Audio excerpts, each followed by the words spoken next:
Hello everyone, good morning. এটা ছিল শুভ নবমীর দিনের ব্লগ। তো আমি এই থ্রি পিসটা কিনেছিলাম মিশো থেকে, তো সেটা পরেই সুন্দর করে রেডি হতে বসে পড়েছি। তার কারণ আজকে আমি আমার পাড়ার দিদিদের সাথে যাব মানকর কবিরাজ বাড়ি আর বিশ্বাস বাড়ির ঠাকুর দেখতে, আর একটু ছবি টবি তুলতে। তো আমি এখন বেরিয়ে পড়েছি যাওয়ার জন্য। তারপরে আমরা টোটোতে উঠে পড়েছি। তো আমরা দুজনেই প্রথমে উঠেছিলাম, তারপরে অঙ্কনা দি আর শ্রেয়সী দিদি আমাদের সাথে অ্যাড হলো। তো প্রথমেই আমরা চলে গেছি কবিরাজ বাড়িতে। আর এখানে এসে আমার খুবই ভালো লেগেছে, কারণ আমি প্রথমবার এলাম। আর ঠাকুরটাও দেখতে দারুণ সুন্দর ছিল। এখানে খুবই সুন্দর গাছপালা ভিতর দিকে ছিল, দারুণ লাগছিল দেখতে জায়গাটা। আর মাঝখানে মাঝখানে আলো ছায়া রোদ এরকম পড়ছিল, তো দারুণ সুন্দর ছবিও উঠেছে।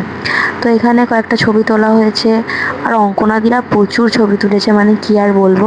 তারপরে চলে গেছি বিশ্বাস বাড়িতে। এখানে সবাইকে ভোগ খাওয়ানো হচ্ছিল।